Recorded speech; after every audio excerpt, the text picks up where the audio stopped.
yang telah memberikan kesehatan dan kekuatan sehingga kita bisa berkumpul dengan SPD dan Ibu Darmawati SPD.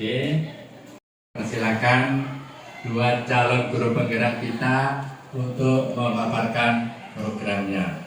Kepada beliau kami persilakan.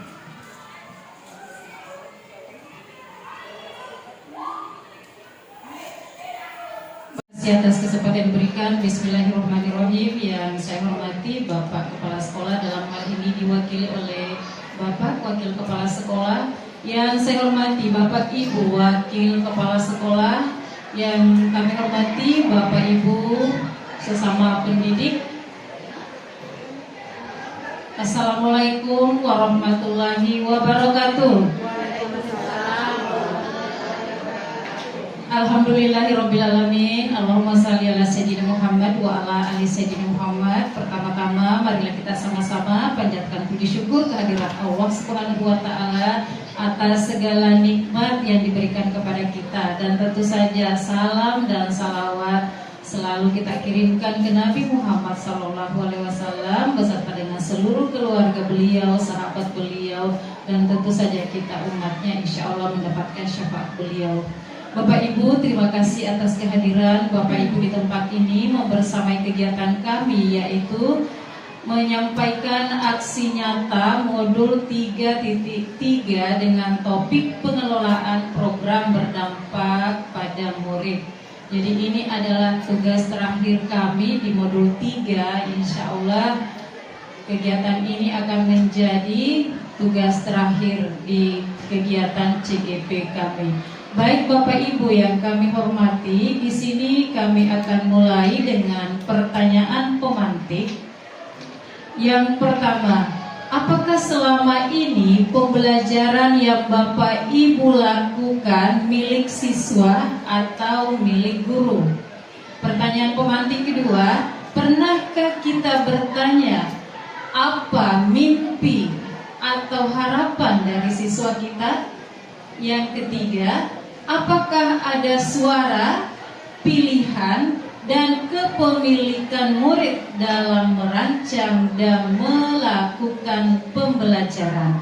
Ini adalah 3 pertanyaan pemantik, dan selanjutnya akan dilanjutkan oleh rekan saya Ibu Suryani SPD. Kepada Ibu disilakan. Terima kasih kepada Ibu Moderator sekaligus sebagai calon guru penggerak.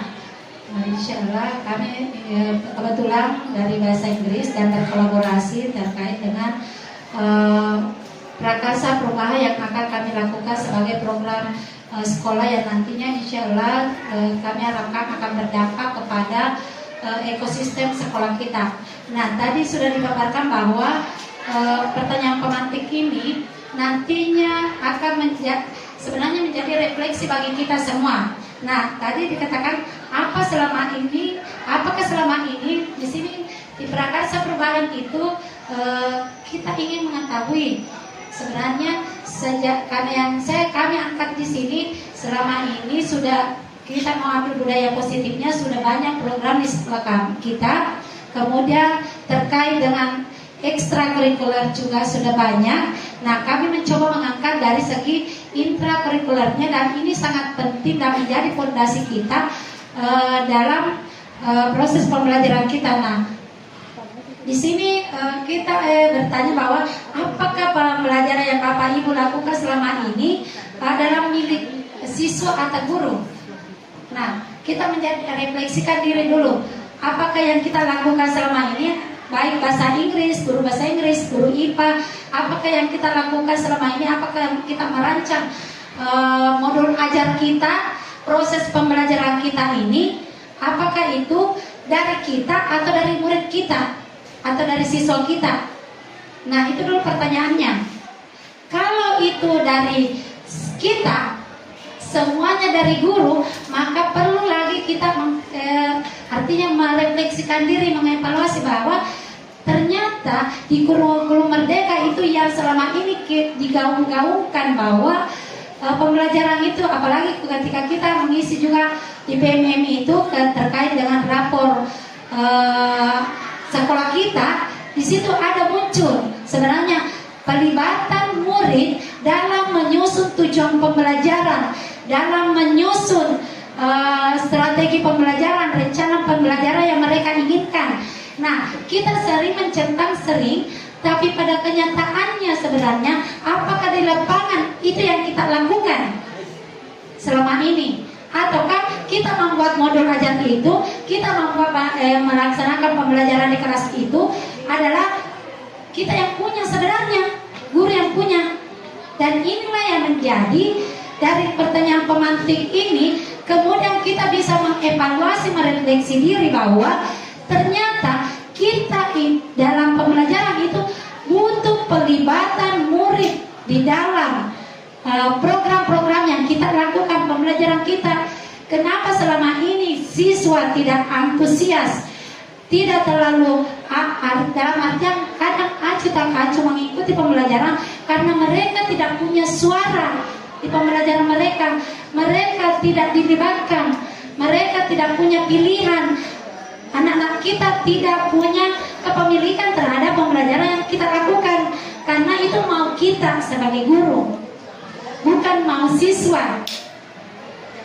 Tapi mungkin ada beberapa yang kebetulan saya pernah merasakan ini, mencoba untuk menawarkan tugas apa yang mau dia lakukan. Ternyata antusias juga siswa. Kemudian berikutnya siswa juga terkadang merasa lebih memiliki materi itu, sehingga hasil yang kita harapkan mereka juga dapatkan karena disepakati. Tetapi selama ini saya tidak menyadari bahwa ternyata yang saya lakukan itu adalah sudah masuk ke pemilikan murid. Nah, sehingga kemudian kami angkat. Kemudian pertanyaan kedua tadi benar. Nah, kemudian di prakarsa dari sinilah berpijak dari sinilah kemudian kami mencoba membuat prakarsa perubahan, yaitu menumbuh kembangkan student agency atau kepemimpinan murid, dan dengan merancang visi dan strategi dalam meningkatkan kemampuan berbahasa Inggris murid melalui program Student English Learning Adventure, kami singkat sebagai program STELA, pengharum ruangan. Dalam hal ini memberikan nuansa dari brand ini atau dari akronim ini, kami memberikan nama STELA sehingga betul-betul ada suara nantinya murid, ada kepemilikan murid, ada pilihan murid di dalam proses pembelajarannya. Berpetualang dengan bahasa Inggris. Berpetualang apa? Kita lihat bahwa di program ini nanti kami insya Allah guru bahasa Inggris, dan sebenarnya ini kami namakan STELA untuk bahasa Inggris, tetapi bisa digunakan oleh semua guru mata pelajaran.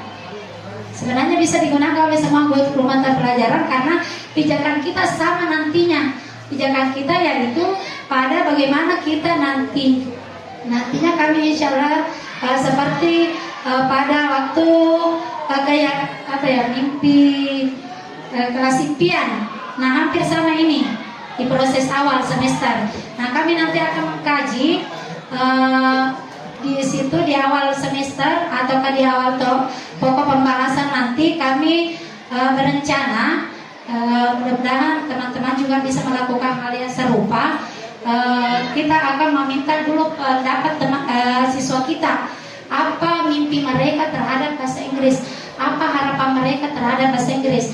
Kalau misalnya dari matematika, dari IPA, dari IPS, bahasa Indonesia, dan semua mata pelajaran, kita perlu dulu di awal menggali betul apa sebenarnya harapan anak-anak kita terhadap mata pelajaran kita. Itu. Kemudian setelah itu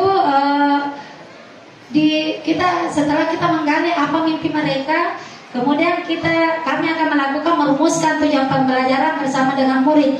Selama ini kami tidak lakukan perumusan tujuan pembelajaran bersama murid karena kami selalu tidak berpikir aset, tidak berpikir kekuatan, selalu pesimis bahwa bagaimana mungkin anak-anak bisa merumuskan tujuan pembelajaran. Nah, sementara kita guru sendiri tidak mampu untuk menurunkan tujuan pembelajaran itu, atau tidak maksudnya baru mengarahkan siswa saja seperti itu. Kemudian nantinya kami akan mencoba merumuskan bersama, tetapi dengan konsep bahwa kami tetap menyodorkan tujuan pembelajaran dari penurunan CP yang ada. Tetapi nantinya sebelum mulai pembelajaran kami tetap ada komitmen bersama dengan peserta didik, apakah mau menambahkan tujuan pembelajaran itu ataukah mau merevisi sesuai dengan apa yang mereka inginkan nantinya dalam proses pembelajaran itu. Kapan dari Pak Syarifudin? Silakan. Saya garis bawahi bahwa di dalam melibatkan siswa dalam program pembelajaran ini, dua cara yang bisa kita lakukan. Pertama, bisa secara langsung, bisa tidak langsung. Tidak langsungnya lewat hasil asesmen diagnostik, secara langsungnya ditanya satu-satu, dan itu mungkin tidak bisa kita lakukan. Ya, tidak mungkin. Kenapa? Karena butuh waktu dulu. Tanya misalnya CP1 ini apa keinginannya siswa, tidak mungkin ditanya satu-satu. Jadi yang memungkinkan peluangnya besar untuk kita melakukan untuk melibatkan siswa adalah asesmen diagnostik tadi. Saya kira untuk sementara Ibu, terima kasih atas waktunya. Assalamualaikum warahmatullahi wabarakatuh. Di sini tadi bukan cuma di bagian tujuan pembelajaran dan penilaian, sebenarnya kami lebih mengorientasikan kepada strategi pembelajaran sebenarnya dengan harapan siswa. Di situ kami titik penekanannya di situ, stressingnya di situ, di bagian visi harapan murid dengan strategi pembelajaran kami yang nantinya itu sebenarnya di situ pelibatannya siswa secara banyak di situ untuk program yang kami tawarkan. Nanti katanya mengingat waktu kami nanti insya Allah kami akan tetap akomodir pertanyaan dari Pak Syarifudin. Kemudian kami akhiri. Assalamualaikum warahmatullahi wabarakatuh. Waalaikumsalam warahmatullahi wabarakatuh. Demikian Bapak Ibu pemaparan dari calon guru penggerak kita, yaitu Bu Suryani Masburi dan Bu Tarmawati Masburi. Mudah-mudahan apa yang beliau sampaikan kita bisa mengambil hikmahnya dan kita bisa secara pelan-pelan mengikuti calon-calon guru penggerak kita, sehingga insya Allah sekolah kita ke depan akan lebih baik. Saya kira demikian Bapak Ibu, kurang lebihnya mohon dimaafkan. Akhir kalam, Assalamualaikum warahmatullahi wabarakatuh.